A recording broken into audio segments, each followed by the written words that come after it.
in the build-up to this conflict, Vladimir Putin and the key decision makers around him were not necessarily being told the truth about the sort of resistance and indeed the sort of welcome they were or were not going to face when they invaded Ukraine in February. Richard Moore's been speaking at the Aspen Security Forum in the US and says Vladimir Putin has suffered a strategic failure. Meanwhile, The Sun's defence editor Jerome Starkey has been looking at how British missiles are helping Ukrainian forces target Russian bases and wipe out vital supplies. Jerome joins us now. Good morning. Good morning, Calum. Great to speak to you. Shall we start with MI6 first of all, because perhaps one leads to the other here. Let's consider what Richard Moore's been saying about Russia struggling. What detail did he give? What is causing the struggle, and what impact is the struggle having? Well, the words he used was Russia was about to run out of steam, and the reason he gave for that really was the fact that Russia, and particularly the Kremlin, is a place where you can't speak truth to power. So perhaps in the build-up to this conflict, Vladimir Putin and the key decision makers around him were not necessarily being told the truth about the sort of resistance and indeed the sort of welcome they were or were not going to face when they invaded Ukraine in February. And clearly we saw that as the war played out. They were expecting this lightning advance to capture the capital, Kiev, to try and topple President Zelensky's government. And instead they met ferocious resistance. And that came as a surprise. That's come at huge cost to them in terms of lives, in terms of soldiers' lives. And it's also used up and nearly exhausted large stockpiles of weapons, and particularly their most sophisticated high-tech weapons. And they're struggling to replenish those because many of them rely on sort of high-tech foreign parts, particularly computer chips, which are imported often from places like South Korea, the United States, or Europe. So that was his message yesterday, that this advance is going to run out of steam. Indeed, in many ways, we've already started to see it running out of steam. Russian forces really just inching forward a few miles a day over the last week or so in the east, since they made those significant captures of Severodonetsk and Lysychansk in Lugansk province. We haven't seen them making significant ground. And Richard Moore was suggesting that this will allow the Ukrainians to make a counterattack.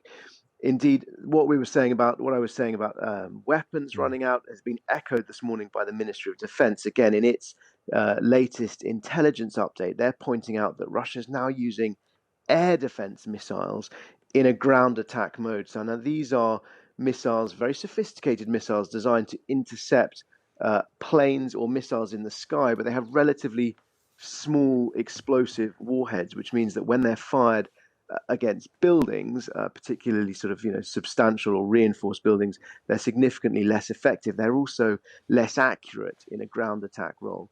It's just another example of how Russia is being forced to improvise because, in the words of Richard Moore, it's running out of steam, and as we've seen, it's also running out of high-tech munitions.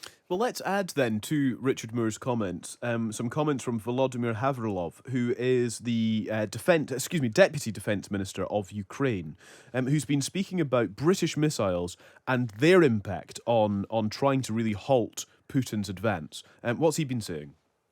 Well, that's right. He was visiting the UK to visit Ukrainian forces who are being trained up at one of 4 secret bases around Britain, where the British Army is aiming to train some 10,000 troops every 120 days. And he said that these MLRS, that's multiple launch rocket systems, which the UK has supplied, along with a system called HIMARS, which is a similar system which the Americans have supplied, have been a real game changer on the battlefield. And that's all because of their range. These are mobile rocket launchers, which are effectively rockets on the back of trucks, which can drive around quite quickly, stop, set up and fire. But the most significant thing is they're very accurate, and they can fire around 40 miles.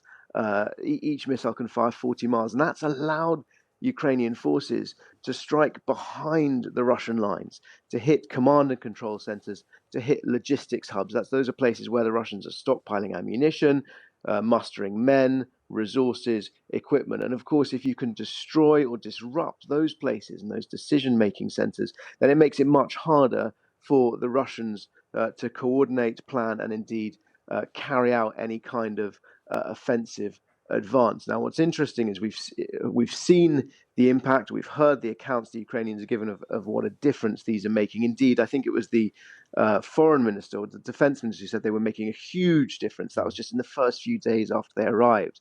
Now we understand that US officials are considering supplying Ukraine with new ammunition for those same launchers, but the new ammunition could travel almost 200 miles. Now, that hasn't been signed off yet in Washington. There is a debate in the White House, and Western officials said that President Joe Biden is reluctant to supply those missiles at the moment because of the concern that they may be used to strike Russian soil. But nonetheless, the attitude among the Ukrainians is that they've taken the HIMARS, they've taken the MLRS, which have a range of 40 miles.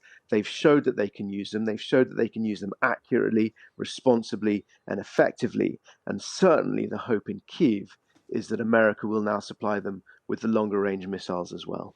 Jerome, it's so good to speak to you. Thank you very much for your time. Thank you. Jerome Starkey is the Sun's defence editor.